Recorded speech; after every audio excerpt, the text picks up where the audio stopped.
Hello everyone, welcome to technical inclined plus. RCC को continue करते हुए हम अब पढ़ेंगे बीम, स्लेब एंड कॉलम्स। ठीक है, हमने प्रीवियस वीडियो में आरसीसी में डब्ल्यूएसएम, एलएसएम, फ्लेंज सेक्शन इनको कवर कर लिया है। अब हम बीम, स्लेब और कॉलम्स को कवर करेंगे आज की वीडियो में। ओके, तो फिर बने रहिए वीडियो में और हम स्टार्ट करें।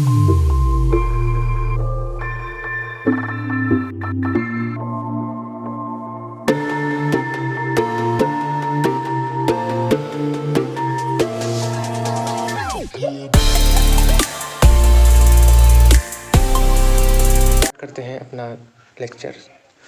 तो देखिए, हम बीम, स्लेब और कॉलम को जब पढ़ते हैं तो उससे पहले हमको कुछ पॉइंट्स को ध्यान देना होता है। तो हम यहाँ पर पहले देखेंगे इफेक्टिव लेंथ। ठीक है, जिसे हम इफेक्टिव लेंथ बोलते हैं या फिर हम उसे बोले इफेक्टिव स्पान। तो इफेक्टिव स्पान से पहले आपको देखना क्लियर स्पान क्या होता है। ठीक है, तो क्लियर स्पान जब पता चल जाएगा उसका था इफेक्टिव स्पान। तो देखिए, दिस इज़ द, ये बीम का कोई सेक्शन या फिर स्लैब का कोई सेक्शन। ये देखिए, यहाँ पर कोई बियरिंग है, बियरिंग कह सकते हैं, या फिर कोई बाल है। तो इन टू इन अगर डिस्टेंस की बात करेंगे तो हम इसको बोलेंगे क्लियर स्पान। और ये जो बियरिंग है, बियरिंग के अगर हम सेंटर तक चले जाते हैं,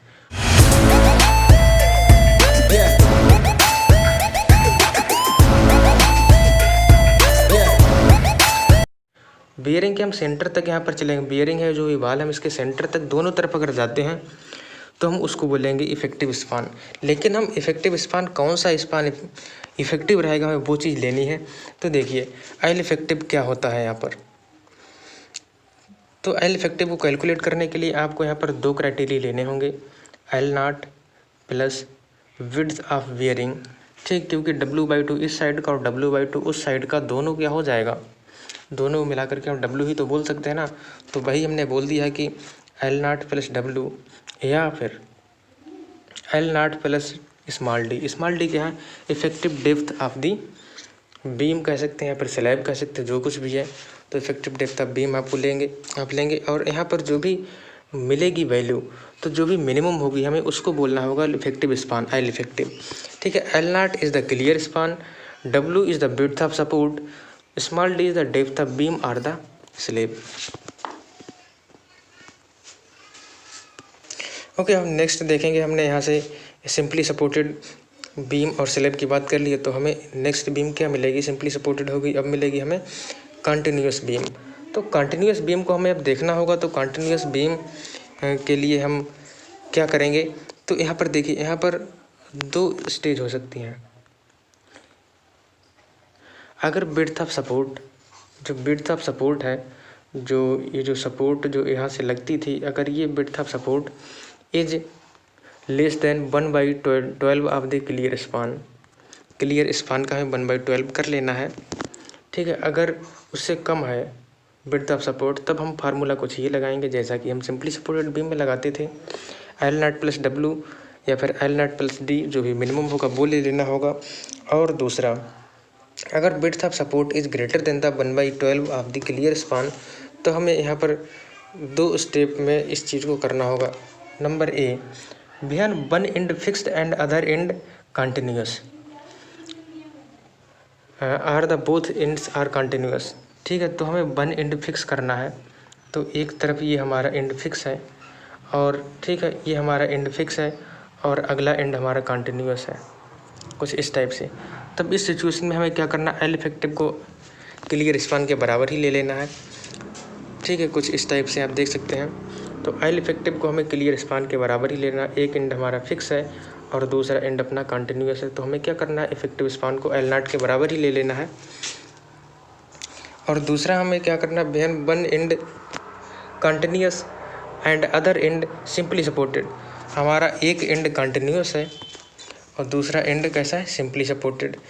तो ये हो सकता है कि ये सिंपली सपोर्टेड कुछ ये हो गया और आगे अपना कुछ ये जा रहा है, कंटिन्यूस जा रहा है। तो इस सिचुएशन में हम क्या लेंगे, तो इस सिचुएशन में हमें बस एल नॉट प्लस W/2 और एल नॉट प्लस D/2 करके हमें जो भी मिनिमम आएगा हमें वो वैल्यू ले लेनी है।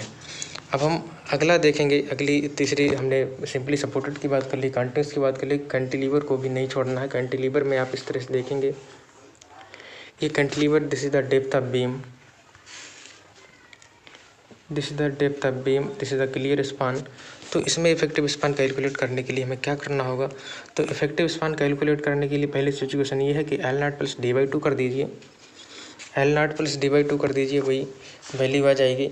या फिर L0 प्लस जो विड्थ ऑफ सपोर्ट है उसका आधा लेना है और जो भी इनमें मिनिमम आना है उसको लेना है। अगला आप यहाँ पर देखेंगे दूसरी सिचुएशन ये हो सकती है कि इधर से कैंटिलीवर है, अगला हमें यहाँ पर कोई सपोर्ट दे रखी है, फिर उसे आगे फिर कैंटिलीवर वो फ्री कर देना है। तो हमें इस सिचुएशन में इफेक्टिव स्पान कैलकुलेट करने के L0 प्लस W/2 लेना है। ठीक है, अब हम बात करेंगे डिफ्लेक्शन कंट्रोल। डिफ्लेक्शन को कंट्रोल करने के लिए हमें क्या क्या करना होता है? द वर्टिकल डिफ्लेक्शन लिमिट में generally be satisfied by the basic span to effective depth ratio for span up to 10 metre. अगर अपना स्पान 10 मीटर तक है, आपको एक चीज़ ध्यान रखनी है, अगर स्पान 10 मीटर तक है तो L/D का रेशियो कितना होना चाहिए? ठीक है, L/D का रेशियो 7 होना चाहिए कैंटिलीवर बीम के लिए, 20 होना चाहिए सिंपली सपोर्टेड बीम के लिए और 26 होना चाहिए किसके लिए? कंटिन्यूस बीम के लिए। अगर हमारा स्पान 10 मीटर से ज़्यादा है, अगर अपना span is greater than the 10 metre, तो इफेक्टिव डेप्थ इक्वल टू हमें क्या कर लेना है? तो हमें डी इफेक्टिव इक्वल टू कर लेना है, D effective equal to span का स्क्वायर अपॉन 10 इंटू ए। ठीक है, तो हमें ये कर लें। ये क्या है भाई? A is the L/D ratio of the span up to 10 metre. A is the L/D ratio span up to 10 metre. तो देखिए इफेक्टिव डेप्थ के लिए हमने यहाँ पर बताया है कि L/D लेना है, 7 लेना है, 20 लेना है, 26 लेना है। और जब span greater than the 10 metre हो जाता है तब क्या करना है? तो हमें स्पान का स्क्वायर कर देना है। ठीक है, स्पान का स्क्वायर कर देना अपॉन 10 इंटू द जो अपना रेशियो था सिंपली सपोर्टेड कैंटिलीवर या फिर जो भी है उसको ले लेना है। अगला deflection check for the 2 way slab. अगर 2 वे स्लैब है तो सिचुएशन डिफ्लेक्शन को चेक करने के लिए क्या करना होगा? सिंपली सपोर्टेड बीम है या फिर कंटिन्यूस बीम है, तो यहाँ पे L/D, यहाँ वहाँ पर हम इफेक्टिव डेप्थ को लिया करते हैं, यहाँ पर हम कैपिटल D को लेंगे। तो L/D माइल्ड स्टील के लिए और Fe 415 या Fe 500 के लिए। यहाँ पर 2 रेशियो दिए गए हैं। सिंपली सपोर्टेड बीम है तो 35 लेना है माइल्ड स्टील के लिए, और अगर 415 या 500 ग्रेड है तो 28 लेना है। कंटिन्यूस बीम है तो उसके लिए 40 लेना है। अगर ग्रेड अपना ज़्यादा है 250 से तो 32 लेना है। ओके, तो फिर आगे हम नेक्स्ट टॉपिक की तरफ मूव करते हैं। अब हम बात करेंगे रीइंफोर्समेंट की। ठीक है, तो मिनिमम रीइंफोर्समेंट का फार्मूला क्या होता है बीम में? तो बीम के लिए मिनिमम रीइंफोर्समेंट का फार्मूला आपको लर्न करना है, तो वो होता है AST equal to 0.85 BD upon F/85 BD। ठीक है, अपॉन F/y कर लेना है। तो ये होता है मिनिमम रीइंफोर्समेंट का फार्मूला। ये फार्मूला बहुत ही इंपॉर्टेंट है और आप इस पे बेस्ड डायरेक्टली क्वेश्चंस पूछ लिए जाते हैं। और अगला क्वेश्चन, मैक्सिमम टेंशन रीइंफोर्समेंट कितना होता है बीम में? वो होता है 4% of the cross section area B&D। ठीक है, और अगला मैक्सिमम कंप्रेशन रीइंफोर्स, ये टेंशन रीइंफोर्समेंट की बात करी थी 4%, और कंप्रेशन रीइंफोर्समेंट की बात करें वो भी 4% ही होता है of the cross section area B into capital D। और हम आगे बात करेंगे अब स्लैब्स की। तो स्लैब में क्या होता है? स्लैब 2 तरह की होती हैं। स्लैब 2 तरह की होती हैं, एक होती है वन वे स्लैब। स्लैब 2 तरह की, एक होती है वन वे स्लैब और दूसरी होती है 2 वे स्लैब। वन वे और 2 वे स्लैब। तो वन वे और स्लैब और 2 वे स्लैब में क्या होता है डिफरेंस?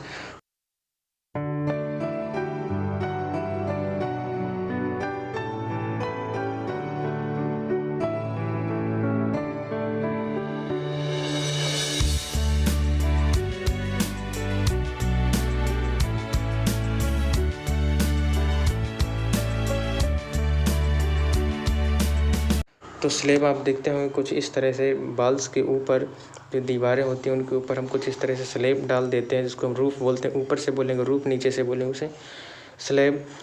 ऊपर से देखते हैं ना, तो इस टाइप की स्लेब्स होती हैं, या फिर स्लेब के बहुत से टाइप्स होते हैं। तो हम 1 वे स्लेब कहाँ पर इस्तेमाल करते हैं और 2 वे स्लेब कहाँ पर इस्तेमाल करते हैं। तो देखिए, ये लॉन्गर स्पान हो जाता है L/, और ये हो जाता है शॉर्टर स्पान जिसको बोलते हैं LX। तो लॉन्गर स्पान L/LX का रेशियो अगर 2 से ज़्यादा है, ठीक है, अगर L/LX का रेशियो 2 से ज़्यादा है तो वहाँ पर हम 1 वे स्लेब बनाएंगे। L/, is the longer span and LX is the length of shorter span. तो slab is supported only by the 2 edges. तो ये स्लेब जो होगी ना, केवल 2 ही एज पे क्या होगी, 2 ही एज पे सपोर्टेड होगी, ठीक है, जैसा कि आप डायग्राम में देख सकते हैं। अब हम बात करेंगे 2 वे स्लेब की। तो 2 वे स्लेब जब L/, और LX लॉन्गर स्पान और शॉर्टर स्पान का रेशियो इक्वल टू या ग्रेटर देन 2 हो जाता है, 2 से ज़्यादा, 2 के बराबर ही हो जाता है, तब वहाँ पर क्या करेंगे, 2 वे स्लेब बनाएंगे। तो ये स्लेब जो होती है, the slab is supported on all ages. तो ये स्लेब सभी एजेस पे सपोर्टेड होगी। अब हम इसका ये देखेंगे, ठीक है। अब हम स्लेब को तो पढ़ चुके हैं, स्लेब में रीइंफोर्समेंट कैसे प्रोवाइड कराते हैं, ठीक है। अगर 1 वे स्लेब है तो हम उसमें रीइंफोर्समेंट कैसे प्रोवाइड कराएंगे, 1 वे स्लेब है, ठीक है। और अगर 2 वे स्लेब है तब कैसे रीइंफोर्समेंट प्रोवाइड कराएंगे, ठीक है। तो 1 वे स्लेब है तो हम इसमें 2 तरह का रीइंफोर्समेंट, एक तो हम प्रोवाइड कराएंगे 1 वे स्लेब में मेन रीइंफोर्समेंट, और दूसरा होगा डिस्ट्रीब्यूशन रीइंफोर्समेंट। तो मेन रीइंफोर्समेंट हम कैलकुलेट करेंगे, ठीक है, और डिस्ट्रीब्यूशन रीइंफोर्समेंट हम क्या लेंगे, 0.12% ऑफ द BD ले लेंगे, या फिर 0.15% ऑफ BD। 0.12% ऑफ BD लेंगे, ये कब लेंगे, ये हम लेंगे जब स्टील का ग्रेड 415 है या फिर 500 है। 0.15% ऑफ BD तब लेंगे जब स्टील का ग्रेड कितना है, 250 है। और 1 वे स्लेब में हम एक साइड में तो मेन रीइंफोर्समेंट प्रोवाइड कराते हैं और दूसरी साइड में डिस्ट्रीब्यूशन रीइंफोर्समेंट। और ये जो 2 वे स्लेब होता है, 2 वे स्लेब में दोनों तरफ हम मेन रीइंफोर्समेंट ही प्रोवाइड कराते हैं, ठीक है। दोनों साइड में ही हम मेन रीइंफोर्समेंट प्रोवाइड कराते हैं, तो इधर भी जो रीइंफोर्समेंट जाएगा उधर भी वही रीइंफोर्समेंट होगा, ठीक है। अब हम आगे बात करेंगे कॉलम की। तो कॉलम की जब हम डिजाइनिंग करते हैं, कॉलम की डिजाइनिंग करने के 2 प्रोसेस होते हैं, एक होता है वर्किंग स्ट्रेस मेथड और एक होता है लिमिट स्टेट मेथड। तो पहले तो हम वर्किंग स्ट्रेस मेथड देखेंगे, लेकिन कॉलम को हम कैसे बताएंगे ये कॉलम है क्या है, ठीक है। तो अगर L/D का रेशियो, L/D मतलब length of the column upon the dimension, ठीक है, L/D का रेशियो ग्रेटर दैन 3 हो जाता है तब उसको बोलेंगे कॉलम है। अगर L/D का रेशियो लेस देन 3 हो जाता है तब उसको बोलेंगे क्या है, पेडिस्टल है। पेडिस्टल देख सकते हैं क्या है, ओके। तो फिर कॉलम में पता चल गया L/3 का रेशियो हमने, L/D का रेशियो हमने देख लिया ग्रेटर देन 3 है, तो ये पता चले कॉलम। लेकिन अब कौन सा कॉलम है, तो हमें अब क्या करना होगा, L/D फिर से लेना होगा। D क्या है, लीस्ट लेटरल डायमेंशन, ठीक है। लीस्ट लेटरल डायमेंशन जो मिनिमम लेटरल डायमेंशन होगी हम वही लेना है। तो L/D करना है, अगर इसका रेशियो 12 से ज़्यादा आ जाता है तो रेशियो क्या ये हो जाएगा, स्लेंडरनेस रेशियो। L/D को हम बोलते हैं effective length upon the least lateral dimension को बोलते हैं स्लेंडरनेस रेशियो। तो अगर ये 12 से ज़्यादा है तो उसको बोलेंगे column is the long. If the lambda is less than the 12 then it is the short column. Lambda is less than the 12 तो इसे हम बोलेंगे शॉर्ट कॉलम। अब देखेंगे हम आपसे load carrying capacity for the short column. अगर short column है यहाँ पर आपके पास, तो लोड कैरिंग कैपेसिटी हम कैसे calculate, P equal to the sigma CC, नहीं पहले लेंगे सिग्मा SC, ये हम इसे बोल सकते हैं सिग्मा ST AST, ओके। हम बोलेंगे P equal to the sigma ST AST plus sigma CC ACC, okay. तो फार्मूला अपना यही है, आप इसको सही तरह से लर्न कर लीजिए। Sigma SC ASC plus sigma CC ACC।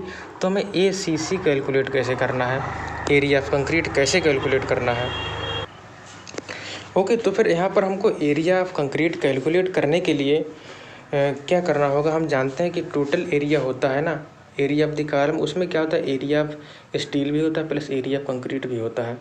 तो एरिया ऑफ कंक्रीट हम कैलकुलेट करने के लिए जो टोटल एरिया है उसमें से हम एरिया ऑफ स्टील घटा देंगे तो हमें पता क्या चल जाएगा, area of concrete. Sigma AC होता है stress in the compression steel और सिग्मा सीसी होता है स्ट्रेस इन द कंक्रीट। ए होता है टोटल एरिया, एसी होता है area of the compression steel, क्योंकि कॉलम एक कंप्रेशन मेंबर है, वर्टिकल कंप्रेशन मेंबर होता है कॉलम। अब देखिए load carrying capacity for the long column. अगर हम लॉन्ग कॉलम की बात करते हैं दोस्त, अगर हम लॉन्ग कॉलम की बात करेंगे तो वहाँ पर लोड कैरिंग कैपेसिटी को कैलकुलेट करने का फार्मूला सेम शॉर्ट कॉलम की तरह रहेगा, लेकिन हमें यहाँ पर सी आर लेना होगा। C R is the reduction factor, या हम इसे बोल सकते हैं क्रिपलिंग फैक्टर। तो रिडक्शन फैक्टर जो होता है उसकी वैल्यू होती है 1.25 minus L effective upon 48B। ठीक है, तो आप यहाँ पर ये रिडक्शन फैक्टर का फार्मूला देख सकते हैं, बहुत ही इंपॉर्टेंट है। कभी कभी तो रिडक्शन फैक्टर को डायरेक्ट ही क्वेश्चन में पूछ लिया गया है। इस टाइप का आपको फार्मूला मिला होगा 1.25 माइनस एल इफेक्टिव 148B, या फिर आपको मिला होगा 1.25 minus L effective 160 I minimum. I क्या होता है, minimum moment of inertia. Okay, तो ये थे दोनों प्रोसेस जिसके थ्रू हम वर्किंग स्ट्रेस मेथड से कॉलम में लोड कैलकुलेट कर पा रहे थे। ठीक है, अब हम अगला क्वेश्चन, अगला तरीका देखेंगे, वो होगा लिमिट स्टेट मेथड। बट उससे पहले हम ये देख लेते हैं कि मोमेंट ऑफ इनर्शिया कैसे कैलकुलेट करते हैं। हम क्या जानते हैं भाई, आई इक्वल टू क्या होता है, ए के स्क्वायर होता है ना। ए के स्क्वायर होता है, के क्या होता है भाई, के होता है लीस्ट जायरेशन ऑफ रेडियस। तो के इक्वल टू क्या हो जाएगा, आई अपान ए, आई अपान ए। ओके, तो ये जो मैंने यहाँ पर मोमेंट ऑफ इनर्शिया से बोला था, ये मोमेंट ऑफ इनर्शिया नहीं, ये है least gyration of radius, least radius of gyration इसे बोलते हैं। ओके, सॉरी, यहाँ पर मोमेंट ऑफ इनर्शिया बोलने के लिए यहाँ पर इसे लीस्ट रेडियस ऑफ जायरेशन बोलते हैं। तो देखिए, least radius of gyration calculate करने के लिए आपको आई अपान ए करना होगा और उसका रूट ले लेना होगा, और आई होता है मोमेंट ऑफ इनर्शिया।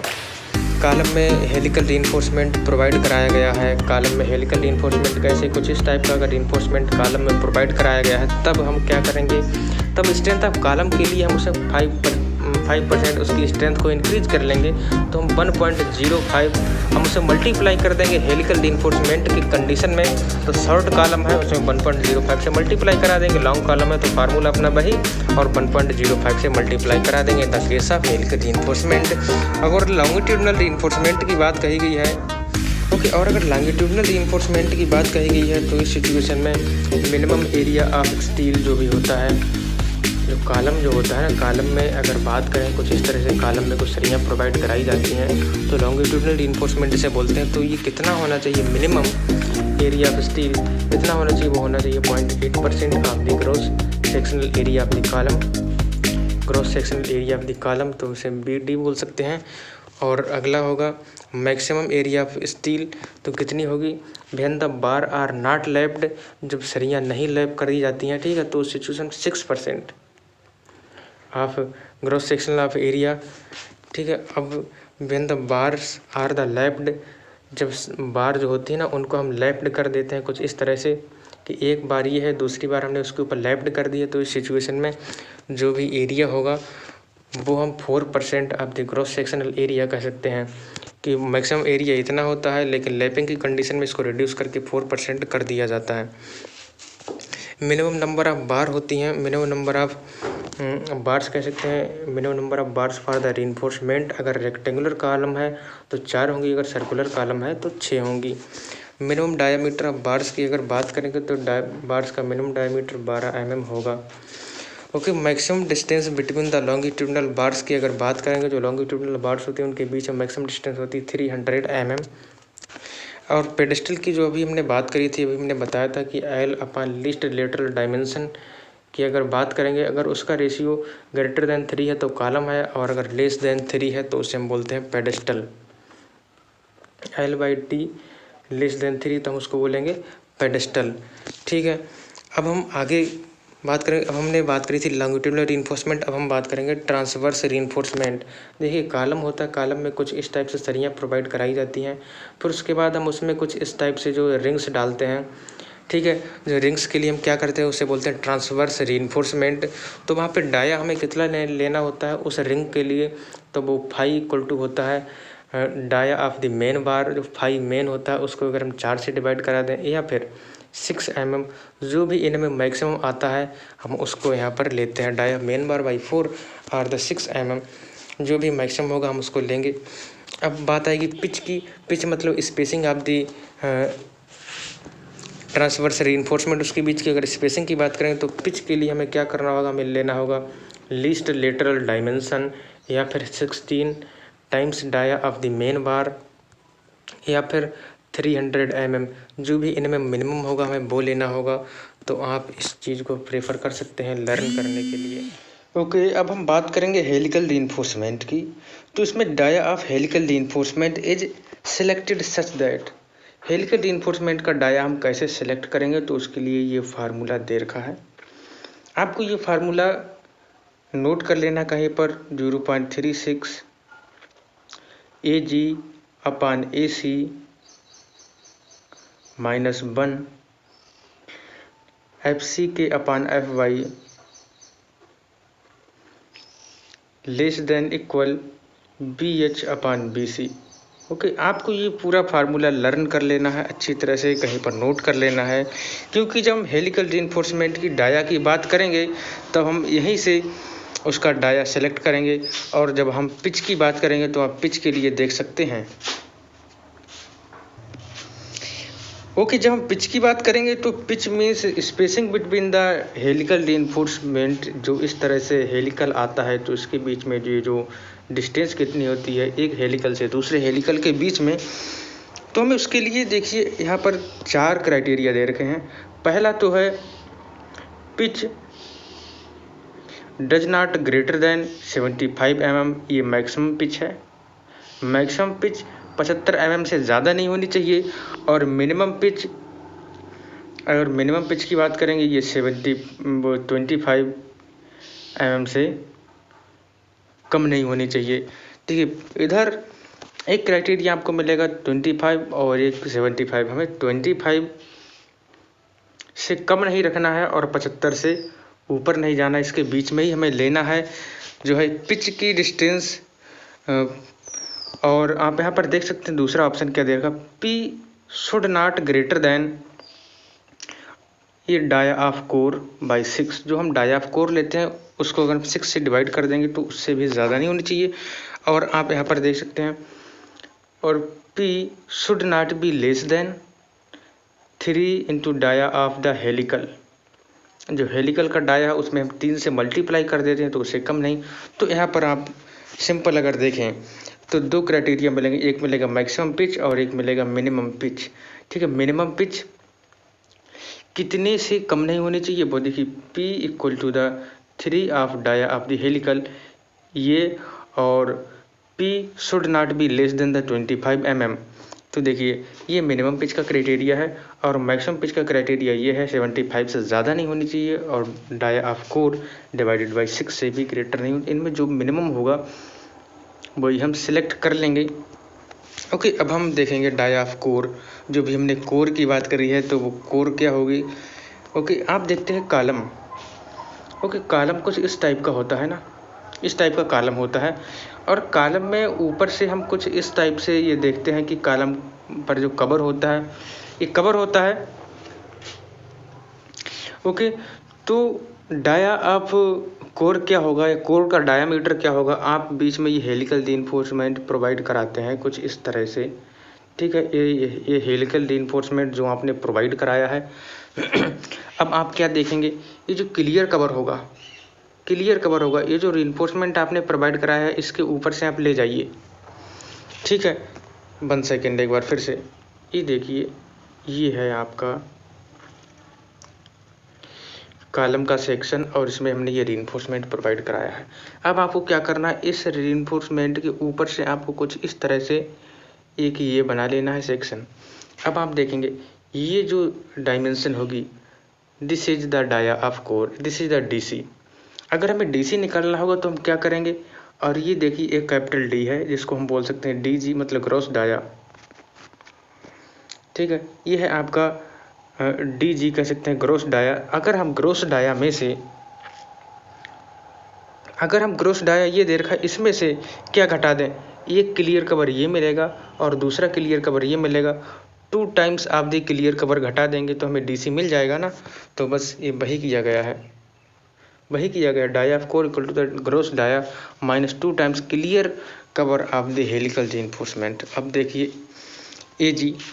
AG आपने यहाँ पर ये देखा होगा, AG क्या होता है, ग्रॉस डाया। ग्रॉस डाया मतलब π/4 D² π/4 इंटू द DG का स्क्वायर, ठीक है। अब आप कोर डाया की बात करें, AC की बात करेंगे, this is the area of core, तो π/4 इंटू द DC का स्क्वायर आपको ये लेना होगा। और FC के FY की कोई बात ही नहीं है, FC के तो आप जानते हैं grade of the concrete, FY is the grade of steel. और आप देखेंगे BH और BC क्या दे रखा है, BH मतलब volume of the helical, BH is the volume of helical reinforcement in unit length of the column, ठीक है। 1 मीटर लेंथ ऑफ कॉलम में जो भी बायोलूम ऑफ हेलिकल रीइंफोर्समेंट है वो लिया जाएगा, और उसका फार्मूला कुछ ये होता है, आप देख लीजिए।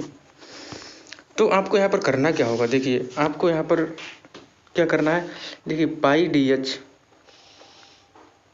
डाया ऑफ हेलिकल आप जानते हैं, ठीक है। ये आपकी परिधि हो जाएगी, पर पिच में परिधि होगी तो उसके लिए आपको P से डिवाइड कर देना है, ठीक है। पर पिच हम यहाँ पे बात कर ली है।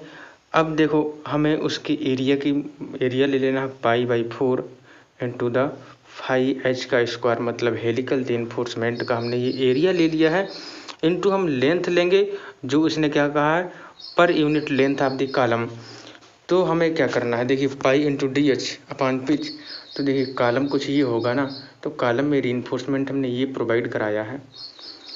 तो पर यूनिट लेंथ के लिए हमें क्या करना होगा, ये पिच 1 मीटर पिच की बात करेंगे हम, तो 1 मीटर पिच में ये कुछ हेलिकल इस तरह से है ना, तो इसकी अगर लेंथ की बात करेंगे तो क्या मिलेगा, π इंटू DH, या इसके रेडियस की बात करेंगे तो 2π इंटू R मिलेगा, ठीक है। तो 2πr नहीं, π इंटू DH बात करेंगे डाया ऑफ द हेलिकल, अपान हम बात करेंगे पिच, ठीक है, और π/4 इंटू द 5H का स्क्वायर, ठीक है। नेक्स्ट वीडियो में इस पे बेस्ड एक न्यूमेरिकल को लाएंगे और उसके थ्रू आपका कॉन्सेप्ट और अच्छा क्लियर होगा।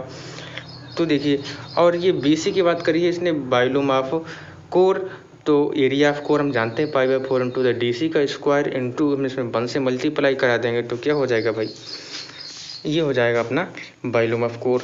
अब आप यहाँ पर देख सकते हैं डाया ऑफ हेलिकल DH, ठीक है। आपने डाया ऑफ हेलिकल का नाम सुना होगा, तो हेलिकल का डाया हमें क्या लेना होगा, ठीक है। हमें यहाँ पर हेलिकल का डाया क्या लेना है, क्योंकि हमने यहाँ पर πDH की बात कही है, तो हेलिकल का डाया हमें कैलकुलेट करने के लिए देखिए सर्कुलर सेक्शन है, ठीक है। इसके अंदर ये सरियाँ प्रोवाइड कराई गई हैं, ये सरियाँ हैं, ठीक है। This is the main reinforcement. अब देखिए कुछ ये निकल के आएगा, ठीक है, ये कुछ है, आप ये देख सकते हैं। और फिर ये थोड़ी कंक्रीट है, और इसके ऊपर आप ये पूरा का पूरा डायग्राम देख सकते हैं, this is the gross dia, this is the gross dia, ठीक है। और आप ये देखेंगे this is the dia of core, क्योंकि हमने यहाँ पर बात करी है केवल क्लियर कवर की, केवल हमने यहाँ पर क्लियर कवर की बात करी है, और हम इसके रीइंफोर्समेंट के मिड तक नहीं गए हुए हैं, तो हमने क्लियर कवर वहाँ से हटा दिया तो क्या मिला, डाया ऑफ द कोर। अब हम देखेंगे डाया ऑफ हेलिकल, तो हमें इधर इसके सेंटर तक, इधर इसके सेंटर तक जाना है, ठीक है। और अगर सही तरह से देखा जाए, ये जो डैश टाइप का आपको दिख रहा है, दिस इज द हेलिकल, ये हेलिकल है, और सरिया ये है, तो सरिया के ऊपर ही ये हेलिकल लगाया गया है। अब आपको क्या करना है, आपको कुछ नहीं, आपको बस इस हेलिकल को इधर से सेंटर पे, इधर से सेंटर के बीच में आ जाना है। तो हमें अब ये डी एच कैसे कैलकुलेट करना होगा। अब देखिए डी एच कैलकुलेट करने के लिए आपको क्या है, देखिए डाया ऑफ कोर माइनस इधर से आधा डाया ऑफ हेलिकल बाई 2 करना है और इधर से हेलिकल बाई 2 करना है। तो कुल मिला के इधर से हेलिकल बाई 2 इधर से हेलिकल पूरा हेलिकल कर देंगे एक बार, ठीक है। तो डी एच निकालने के लिए हमें डाया ऑफ कोर में 1 time of dia of helical जोड़ देना है। जोड़ना नहीं है, ओके, यहाँ पे हमें जोड़ना नहीं बल्कि घटा देना है, ठीक है। जोड़ेंगे तो कुछ गड़बड़ हो जाएगा, यहाँ से हमें घटाना है क्योंकि हमें इसके सेंटर तक आना है, ठीक है। घटा देना डाया ऑफ हेलिकल। अब आप देख सकते हैं 5H क्या है, diameter of the steel bar farming the helix. देखिए ये डायामीटर ऑफ स्टील बार है 5H, जिसके थ्रू हमने हेलिक्स को फॉर्म किया है। तो एक बार फिर से देख लीजिए हेलिकल रीइंफोर्समेंट का पूरा प्रोसेस। हेलिकल रीइंफोर्समेंट में dia of helical reinforcement calculate करने के लिए आपको ये फार्मूला लर्न करना होगा, ठीक है। आपको 20 लगाना होगा और 20 आपको ये सारी वैल्यूज़ पुट करनी होगी। और सारी वैल्यूज़ पुट करने के लिए आपको यहाँ पर बता दिया है ना कि EG क्या होगा और BH क्या होगा, 5H क्या होगा। और ये सब पुट करने के बाद आप देखिए यहाँ से DH 5H पुट करेंगे। आई होप आपको DH पता होगा, तो यहाँ से आप 5H की वैल्यू कैलकुलेट कर लेंगे, दैट इज़ अननोन। और 5H कैलकुलेट करने के बाद आप यहाँ से पिच जो यहाँ पे देख सकते हैं, आपको यहाँ से पिच प्रोवाइड कराना है और यहाँ से आपका हेलिकल कॉलम का डिज़ाइन हो जाएगा। और next some other IS recommendations, जो IS 452,000 होता है उसके और रिकमेंडेशंस क्या क्या हैं।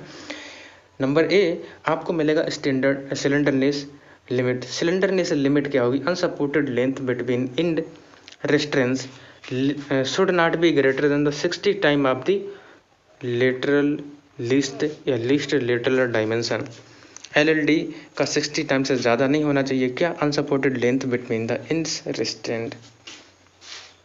देखिए इंड्स रेस्ट्रेंट का मतलब क्या, ये देखिए एक कॉलम का एक इंडी है, दूसरा इंडी है, इनको हमने रेस्ट्रेंट कर दिया है। और 60 ये जो है लेंथ नहीं होना चाहिए 60 times of the least lateral dimension. अगला, इफ एनी गिवन प्लेन, अगर किसी गिवन प्लेन में one end of column is unrestrained then it's supported length, तो इसकी सपोर्टेड लेंथ क्या हो जाएगी। अगर इसका एक कॉलम का एंड अनरिस्ट्रेंड है तो सपोर्टेड लेंथ का फार्मूला हो जाएगा 100B² D, इससे ज़्यादा नहीं होना चाहिए। अगला दूसरा पॉइंट क्या है कि all column should be design for the minimum eccentricity. सभी कॉलम्स जो है मिनिमम इसेंट्रिसिटी के लिए डिज़ाइन किए जाते हैं। तो मिनिमम इसेंट्रिसिटी का क्राइटेरिया क्या होता है, तो देखिए ई मिनिमम के लिए आपको क्या करना हो, L/500 प्लस B/D वहीं पर अपान 30, B/D का रेशियो अपान 30 लेना होगा और 20 mm लेना होगा। जो भी इनमें से मैक्सिमम होगा उसको हम मानेंगे मिनिमम इसेंट्रिसिटी। ओके, अब हम बात करेंगे लिमिट स्टेट मेथड से कॉलम की डिजाइनिंग कैसे करते हैं। तो लिमिट स्टेट मेथड के लिए आपको बस वही सिलेंडरनेस रेशियो पहले कैलकुलेट करना है। Slenderness ratio lambda equal to L effective upon the least lateral dimension LLD जिसको बोलते हैं। वहाँ से हमें इसकी पहले चेकिंग करनी है, देखना है कि लैम्डा की वैल्यू ग्रेटर देन 12 है या फिर लेस देन 12 है। अगर लेस देन 12 है तब तो शॉर्ट कॉलम, अगर ग्रेटर देन 12 है तब लॉन्ग कॉलम हो जाएगा। इसेंट्रिसिटी की हमें कैलकुलेशन कर लेनी है, तो L/500 प्लस B/D का रेशियो लेना, उसको हमें 30 से डिवाइड कर देना और 20 mm इनमें दोनों में से जो भी मैक्सिमम होगा हमें उसे लेना है, क्या, मिनिमम इसेंट्रिसिटी। अगर मिनिमम इसेंट्रिसिटी देखिए, अगर minimum eccentricity is less than equal to 0.05 times of the diameter, ठीक है, या फिर कह सकते हैं 5% ऑफ द डायामीटर के इक्वल है या उससे कम है, तब इसको हम बोलेंगे it is the short axially loaded column. अगर इससे ग्रेटर हो जाएगा तो हम उसको बोलेंगे अनएक्सियली या फिर यूनी एक्सियली, ठीक है, नॉन एक्सियली। ये एक्सियली हो जाएगा वो नॉन एक्सियली हो जाएगा, क्योंकि अगर हम बात करते हैं कॉलम्स में, तो एक तो कॉलम होता है एक्सियल और नॉन एक्सियल में आता है ना, नॉन एक्सियल में आता है बाई एक्सियल कॉलम। तो बाई एक्सियल कॉलम भाई किस टाइप का होता है? एक्सियल कॉलम देखिए, ये कॉलम है, इसके ऊपर एक एक्सिस पे एक लोड लग रहा है, इसको हम एक्सियल कॉलम बोलेंगे। और बाई एक्सियल कॉलम में क्या होगा, एक लोड ये लग रहा है, दूसरा लोड ये लग रहा है, इसको हम क्या बोलेंगे? बाई एक्सियल कॉलम बोलेंगे। क्योंकि ये देखिए, अगर इसमें कोई इंक्लाइंड लोड लग रहा है तो हम क्या कहेंगे, इसकी एक कोई लाइन होगी, यहाँ से इसने एक ये कंपोनेंट इसका लोड का आएगा, दूसरा ये कंपोनेंट, तो ये बाई एक्सियल लोडेड कॉलम हो गया है। तो अगर मिनिमम इसेंट्रिसिटी की value 5% of least lateral dimension की इक्वल है या उससे लेस देन है, तो हम इसको क्या बोलेंगे? तो हम इसको बोलेंगे शॉर्ट एक्सियली लोडेड कॉलम। तब उस सिचुएशन में, ओके, तब उस सिचुएशन में PU हमें axial load on the column calculate करने के लिए फार्मूला लगाना होगा 0.4 FC की इंटू AC प्लस 0.67 F/ASC। ठीक है, हमें ये वाला फार्मूला लगाना होगा। ये फार्मूला लिमिट स्टेट में होता है, वहाँ पर sigma SC ASC plus sigma CC ACC हुआ करता था। अब यहाँ पर नहीं, यहाँ पर 0.67 F/ASC 0.4 इंटू FC के ACC लेना होगा। अब देखिए, short axially loaded column with helical reinforcement, अगर हेलिकल रीइंफोर्समेंट आ गया तब हमको क्या करना है? शॉर्ट एक्सियली लोडेड ही कॉलम है, तब जैसा कि हम उसमें हेलिकल रीइंफोर्समेंट के लिए 5% बढ़ा लिया करते थे लोड की कैपेसिटी को, उसी तरह से यहाँ भी लोड की कैपेसिटी को 5% बढ़ा लेना है और पूरा का पूरा यही फार्मूला अप्लाई कर देना है। Okay, short axially loaded column with helical reinforcement का फार्मूला आप ये देख पा रहे हैं। ठीक है, नेक्स्ट सम IS रिकमेंडेशंस आप देख सकते हैं। स्टैंडर्ड, ये स्टैंडर्ड नहीं बल्कि ये है slenderness limit, unsupported length between the end restraints should not be greater than 60 times of the least lateral dimension. Next आप देखें, if any given plane one end of column is unrestrained, then its supported length should not be greater than 100 B square upon the D. Next आप देखेंगे, all columns should be designed for the minimum eccentricity। तो बस वही चीज़ है अपनी, E minimum equal to the L/500 plus B/30 B/D कहेंगे। ठीक है, B/D मतलब या B या फिर D, या तो B या फिर D या फिर 20 mm। ठीक है, 20 mm। जैसा कि हमने अभी ऊपर एक फार्मूला देखा था मिनिमम इसेंट्रिसिटी के लिए, ये हमने मिनिमम इसेंट्रिसिटी के लिए भी फार्मूला देखा है। ठीक है, इसमें हम क्या देख रहे थे? L/500 plus B/D। ठीक है, B/D यहाँ पर नहीं है, बल्कि यहाँ पर या तो B या फिर D, जो भी मिनिमम हो वो लेना है। एक बार हमें B ले लेना है, एक बार D ले लेना है, पर इनको कंपेयर कर लेना है, उनमें जो भी मिनिमम होगा उसको हमें कंसीडर करना है। और नेक्स्ट आप देखें कंसेंट्रिक लोडेड कॉलम। देखिए, अभी हमने क्या देखा है? अभी हमने एक्सियल लोडेड कॉलम देखा है, अब आपको कॉलम मिलेगा ये कंसेंट्रिक लोडेड कॉलम। अभी तक अगर आपने लेक्चर पे ध्यान नहीं दिया है, अगर आपने अभी तक कुछ भी ध्यान से नहीं पढ़ा है, तो आप बस इस फार्मूले को अच्छी तरह से समझ लीजिए। इस फार्मूले को आप अच्छी तरह समझ लीजिए, क्योंकि वहाँ पर इसेंट्रिसिटी, मिनिमम इसेंट्रिसिटी के लिए हम डिज़ाइन करते थे कॉलम्स को, मिनिमम इसेंट्रिसिटी के लिए डिज़ाइन करते थे। वहाँ पर कॉलम को डिज़ाइन करने का क्राइटेरिया क्या होता था? जहाँ पर मिनिमम इसेंट्रिसिटी के लिए हम कॉलम को डिज़ाइन करते थे, वहाँ पर कुछ इस टाइप का कॉलम होता है, और ये तो इसका कॉलम का एक्सेस होता है, ठीक है, वर्टिकल एक्सेस। लेकिन वहाँ पर जो लोड आता है कुछ इसेंट्रिसिटी पर कॉलम आता है, जिसकी वजह से ये जो कॉलम है बकलिंग के थ्रू फेल होता है। कुछ लोड इस टाइप से लगा रहता है। अगर वहाँ पर बाई एक्सियल लोडेड कॉलम की बात करेंगे तो वहाँ पर भी कुछ इसेंट्रिसिटी पर ये लोड लगा हुआ होगा, P लोड लगा हुआ होगा। लेकिन अब हम बात करेंगे कंसेंट्रिक लोडेड कॉलम, तो यहाँ पर कंसेंट्रिक लोडेड कॉलम में इसेंट्रिसिटी जो मिनिमम होती है, मिनिमम इसेंट्रिसिटी को हम 0 कर देते हैं। ये 0 इसेंट्रिसिटी के लिए डिज़ाइन किया जाता है। यहाँ पर कॉलम में लोडिंग का क्राइटेरिया क्या रहता है? यहाँ पर कॉलम इस टाइप का कॉलम होगा, ये एक्सेस होगी, तो पूरा का पूरा जो लोड है इसकी एक्सेस पर ही लगेगा। तो P यहाँ पर एक्सेस पर ही लगेगा लोड, और आप यहाँ से E की बात देखेंगे तो इसेंट्रिसिटी आपको यहाँ पर 0 मिल रही है। और दूसरा अगर आप एक्सियल कॉलम की बात करेंगे, एक्सिस यही है लेकिन लोड यहाँ पर लग रहा है। यहाँ पर हम मिनिमम इसेंट्रिसिटी 20 mm की बात करेंगे। ठीक है, तो आई होप आप यहाँ पर कुछ समझ पा रहे हैं कि ये 0 इसेंट्रिसिटी के लिए मिनिमम इसेंट्रिसिटी 20 mm यहाँ पर ली जाती है। ओके, तो जब 0 इसेंट्रिसिटी होती है तो हम इसको बोलते हैं क्या, इसको बोलते हैं कंसेंट्रिक लोडेड कॉलम।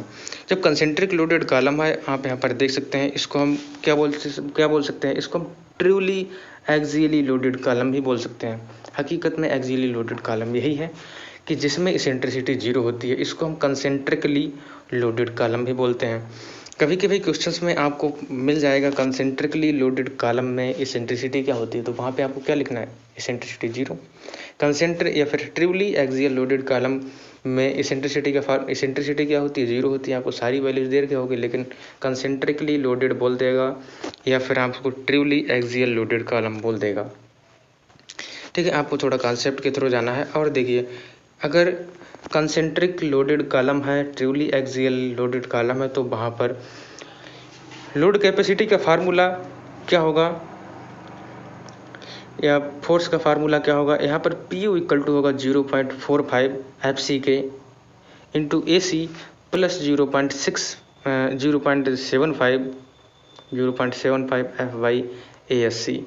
ठीक है, तो यहाँ पर हो सकता है कि आपसे AST पूछने को दे दे या फिर आपसे सेक्शन पूछ ले कि कितना डाया रहेगा कॉलम का, आपको लोड दे रखा होगा।